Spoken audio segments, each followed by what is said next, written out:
أما بعد أعوذ بالله من الشيطان الرجيم بسم الله الرحمن الرحيم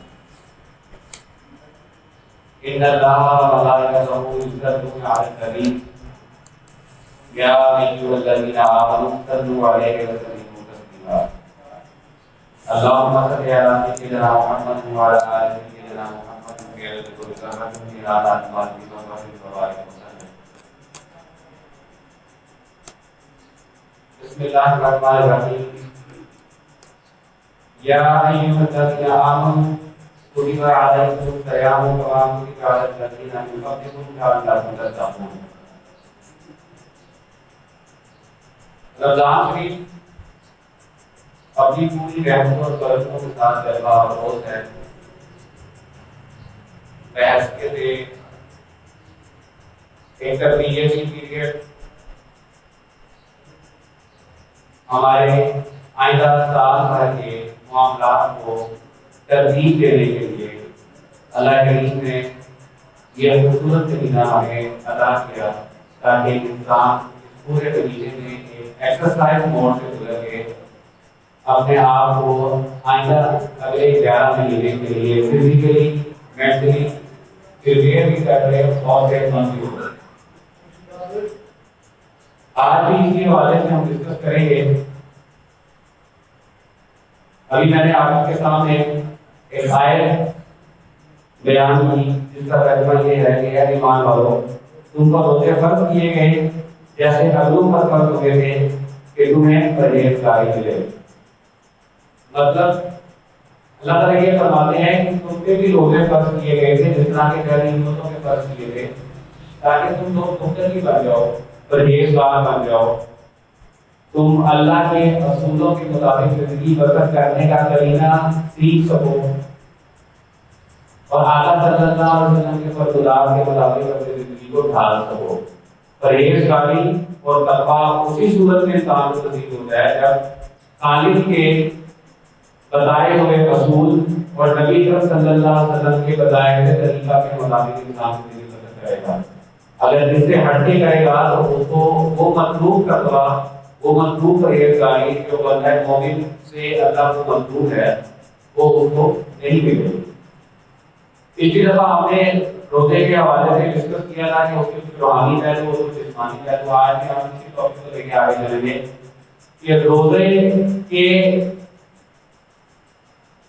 جسمانی پہلو اور روحانی پہلو کیونکہ روزہ ایک ایسی عبادت ہے جس کا ڈائریکٹ تعلق انسان کے جسم کے ساتھ بھی ہے اور انسان کی روح کے ساتھ بھی ہے. اب جیسے جیسے سائنس ترقی کرتی جا رہی ہے جیسے جیسے ریسرچ کے میدان میں ترقی ہو رہی ہے ویسے ویسے یہ چیز قیام ہوتی جا رہی ہے کہ روزہ جہاں پہ انسان کے روحانی معاملات کو بڑھاوا دینے کے لیے انسان کی روحانی ترقی کو آگے لے جانے کے لیے ضروری ہے اسی طرح انسان کے جسمانی اصلاح کو یا انسان کے جسمانی طاقت کو بڑھانے کے لیے بھی روزے کا ایک بڑا فعال کردار ہے جو کہ ہمیں معلوم نہیں ہے. ہم صرف روزے کو رسمی طور پہ رکھتے ہیں کیونکہ اللہ تعالیٰ کا حکم ہے. اگر ہم اس کو اس کی پوری روح کے ساتھ سمجھ کے رکھیں تو ہمارے جسم کے لامحالہ ایک ایسے خوشگوار اثرات مرتب ہوں گے جو اس روزے کو سمجھے بغیر رکھنے سے ہمارے صحت سے اثرات مرتب نہیں ہوتے.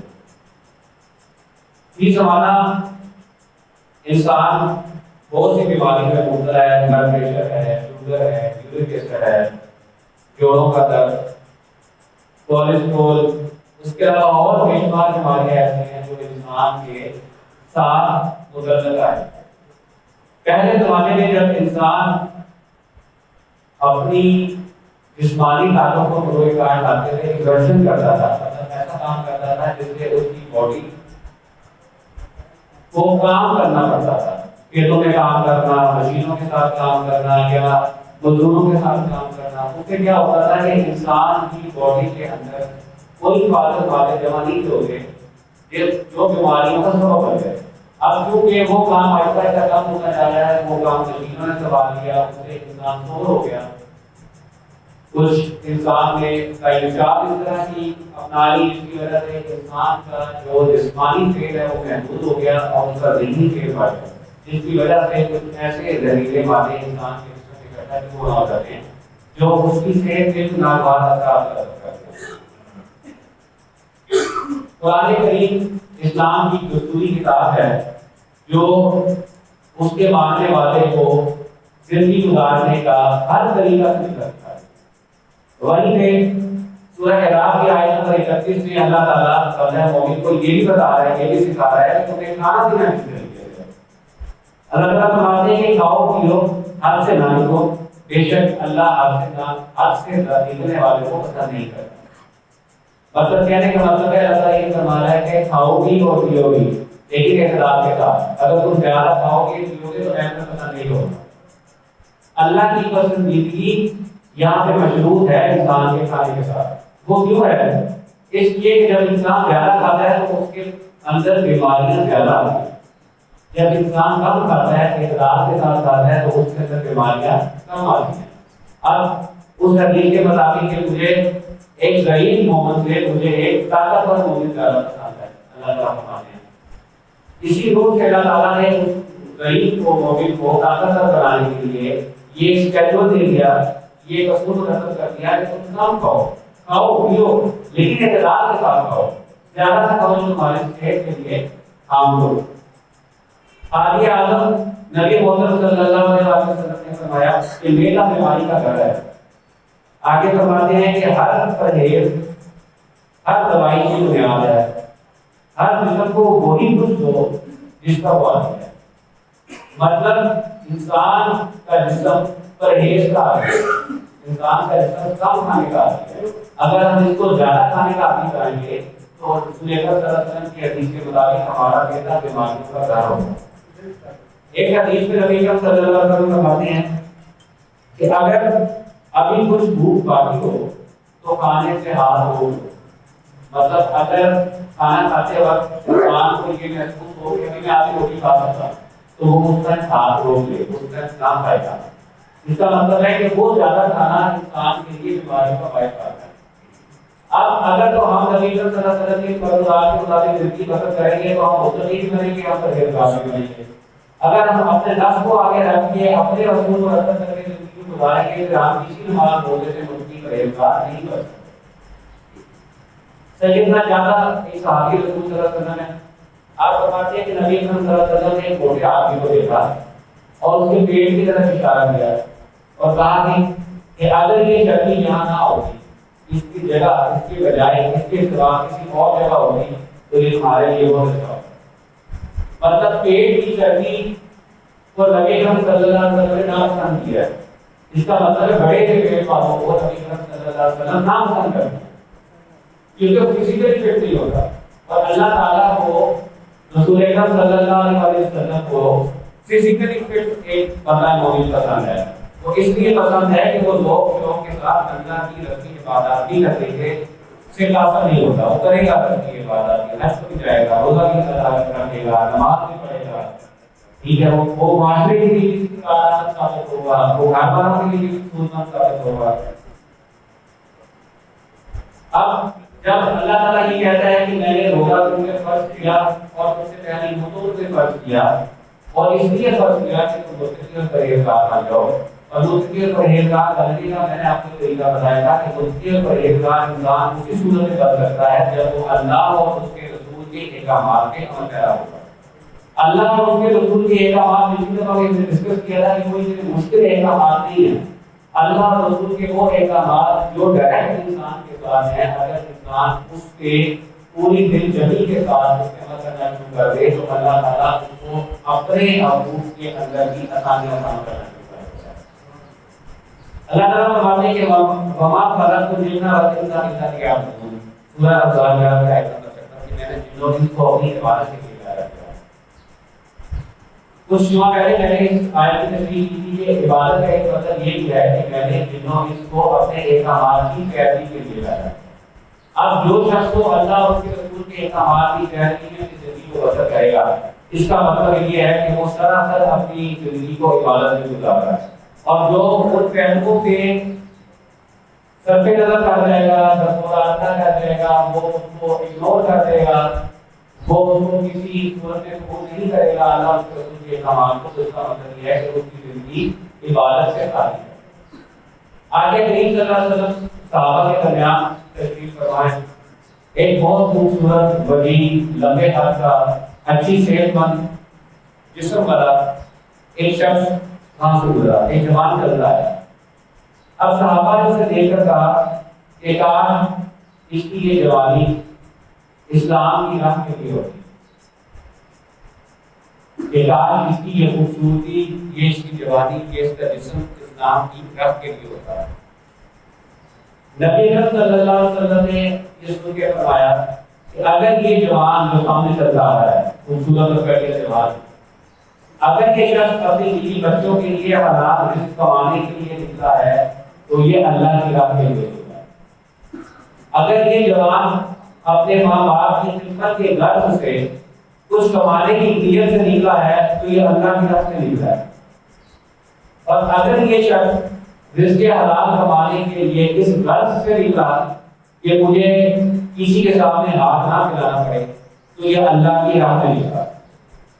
مطلب یہ ہے کہ اللہ کی راہ، جن کو ہم اللہ کی راہ اس پہ عام میں سمجھتے ہیں، تو وہ اللہ کی راہ نہیں ہے۔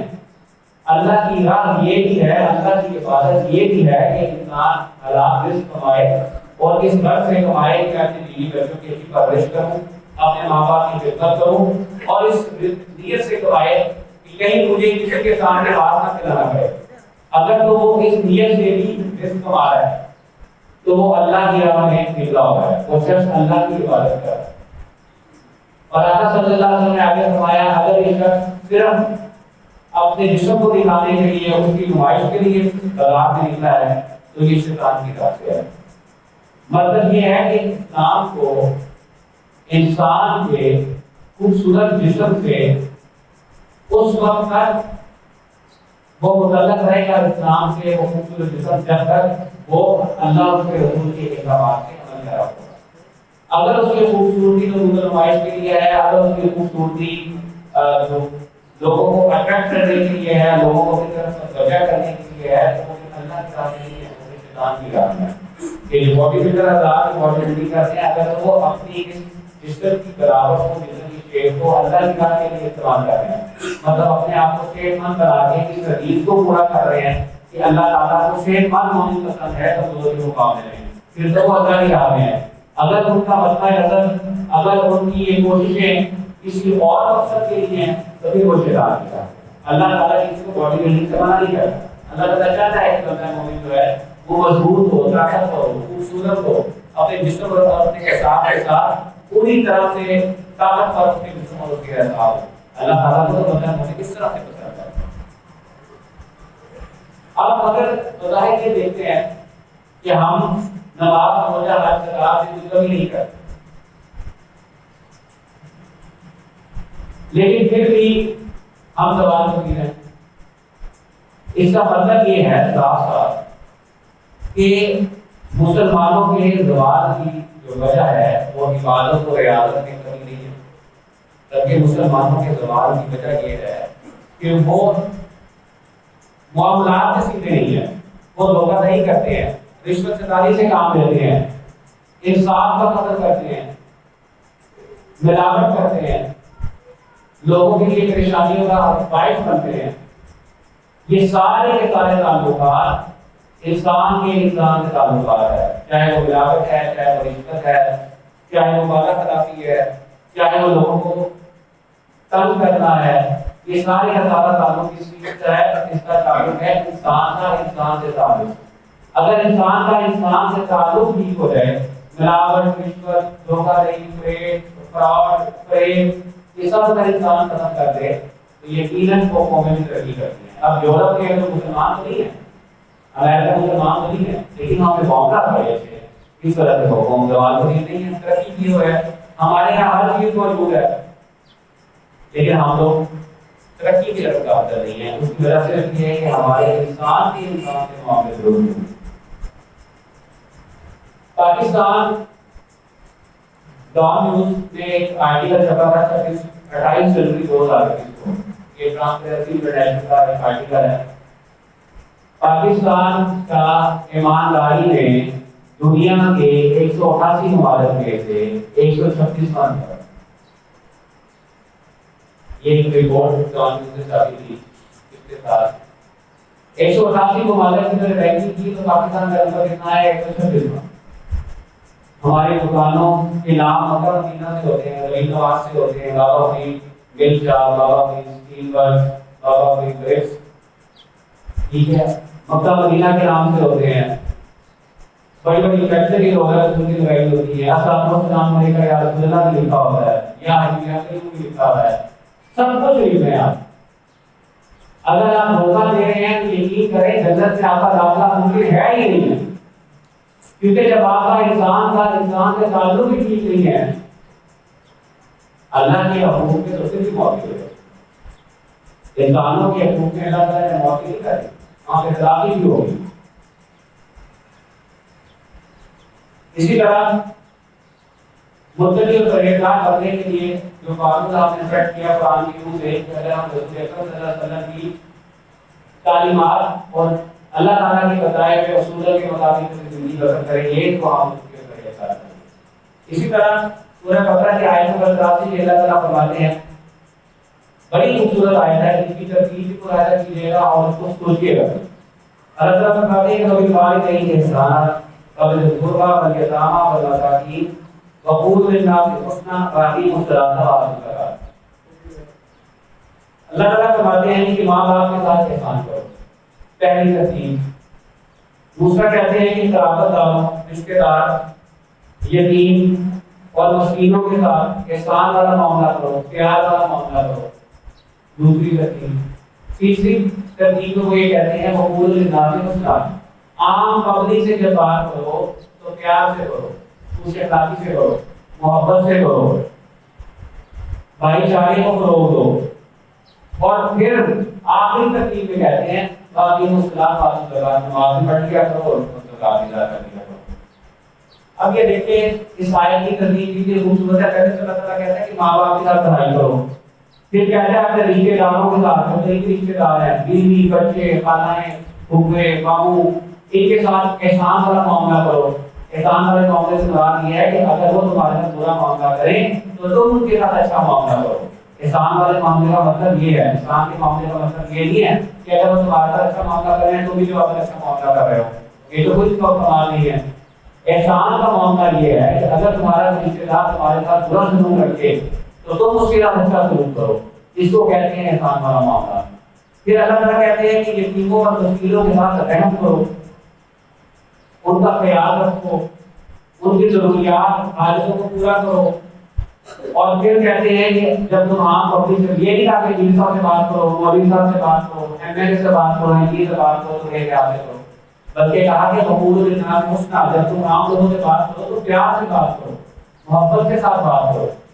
پھر آخر میں اللہ تعالیٰ کہتا ہے کہ نماز بھی پڑھ لیا کرو اور زکات بھی ادا کر لیا کرو. اس کا مطلب یہ کہ ہیومن رائٹس اللہ نے پہلے رکھے ہیں، انسانوں کے حقوق اللہ نے پہلے رکھے ہیں آیت میں، اور اپنے حقوق کو بعد میں ڈسکس کیا ہے کہ اگر تم انسانوں کے معاملات کو ٹھیک کر کے آ جاؤ اور اس کے بعد نماز پڑھو اور اس کے بعد زکات ادا کرو. اس کی ترتیب یہ ہے. مطلب اس کا تو نہیں ہو سکتا روز کے شرکا کو آپ کہیں کہ میں بڑی بات نہیں ہے، میں تو بڑے ہو کے رکھے زکات بھی کیا، میں اقرار کرتا ہے قرآن کی دین میں پا گیا. اللہ تعالیٰ پوچھنے کا یہ حق رکھتا ہے کہ تم نماز کو پڑھتے رہتے، ماں باپ کو کم کر کے سلا کے تم نے روزے رکھتے ہیں، ناجائز منافع کما کے، حرام خوری کر کے، حرام مال کما کے تم نے روزے رکھے ہیں. اللہ تعالیٰ کو تو کوئی چیز پوشیدہ نہیں ہے، اس کو تو ہر چیز بیان ہے. اس پہ ہم کہیں کہ اللہ تعالیٰ ہم قرار بھی کرتے رہے. اللہ تعالیٰ کہتا ہے مجھے پتہ ہے تم نے وہ قرار کی، وہ ایک چاولوں کی 2 کلو کی ٹوکری یا 2 کلو کا چاول کر کے رکھی ہوئی اور 8 لوگوں نے تصویریں کھینچ کے فیس بک پہ لگائی ہوئی. اللہ تعالیٰ کو سارا پتہ ہے. ہم تو تماشا بناتے ہیں لوگوں کا، 4 کلو کے رات میں بھی ہوتی ہے اور 8 لوگ کھڑے ہو کے اس کو دیکھ کے تصویریں کاٹتے ہوتے ہیں. آپ لوگوں کی عزت کا ارادہ نکالتے ہیں، آپ لوگوں کے اندر ایک آپ تبدیلی پیدا کر رہے ہیں. اللہ تعالیٰ یہ کہتے ہیں کہ آپ وہ ساتھ والے کو آپ کو پتہ نہ چلے اور ہم لوگ جب تک فیس بک پہ تشہیر نہ کرتے ہیں ہماری سکون نہیں ملتا.